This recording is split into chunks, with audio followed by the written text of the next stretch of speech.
With that breaking news, new revelations in the case against Luigi Mangione, the man accused of murdering a healthcare executive. Prosecutors have just revealed this new police body camera video. They say it captures the arrest as it happened. This is actually when the officers are walking in to that McDonald's in Altoona, Pennsylvania. Also, for the first time, we are seeing these pictures of what prosecutors say are notes written by Mangione. One of them is an alleged escape route. There are also photos you see there of the gun and the silencer that prosecutors believe were used to kill United Healthcare CEO Brian Thompson. All of that evidence is being discussed on this day 5 of the pretrial hearing in Mangione's state murder case. Mangione's attorneys are trying to get evidence thrown out, claiming it was wrongly obtained.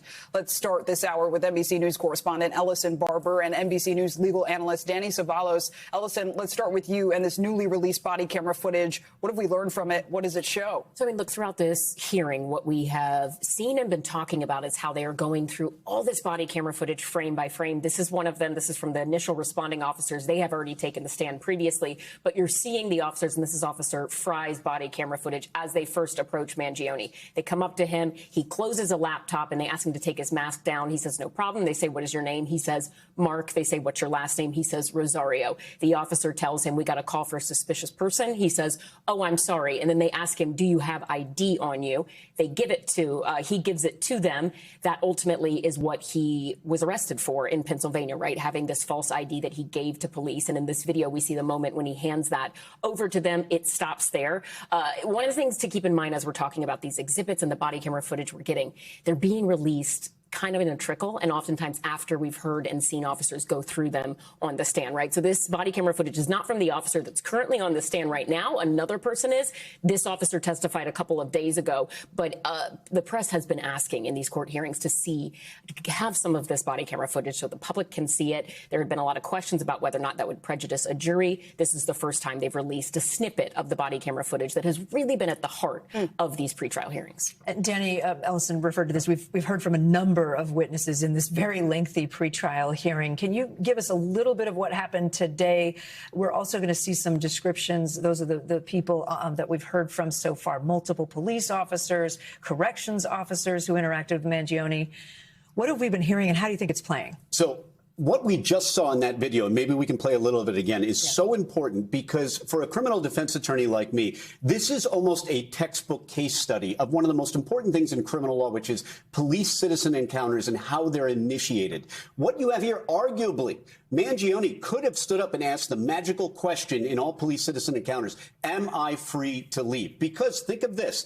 The reason the officers went there was twofold. There's a guy sitting in McDonald's too long, and he kind of looks like the CEO shooter. That would have really pushed the issue. How much did officers think they had articulable suspicion? And even if they had some suspicion to perform what's called a Terry stop, even then, all they could have done is a limited pat down of the outer clothing without grabbing for soft baggies or things like that, just to see if there were weapons. Instead, what he does, he pulls out an ID and hands them what is allegedly a false ID, thus committing a felony in Pennsylvania. And thus, now all there's probable cause from here on out to at least stop him, detain him, and probably arrest him.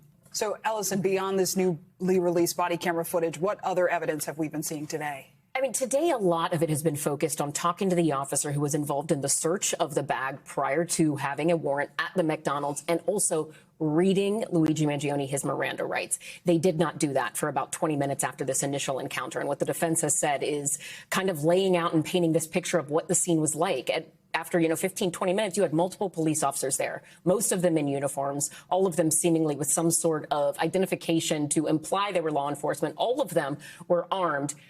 But they kept telling Mangione that he was not in custody. And the defense in the last hour in particular has really been hammering that point with the officer that's on the stand right now, Officer Fox, saying, why did you tell him he wasn't in custody? And he said, because he was in custodial detention, he wasn't in custody. But then they're saying, but look around. Was he really free to leave? Did it look like he would be free to leave? And the defense says, no, not at all. You should have read him his rights earlier. This is the reason this is so important. And officers are trained. They know what they're doing. They keep saying you're not in custody because those are the magic two elements of custodial plus interrogation. If you have custody and interrogation and you didn't give the person their Miranda rights, then all statements may be suppressed. So police are always doing this dance where they say, well, you're free to leave. Are you really free to leave if there are 14 officers standing around, weapons displayed? Not really.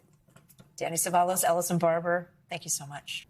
We thank you for watching. And remember, stay updated on breaking news and top stories on the NBC News app or watch live on our YouTube channel.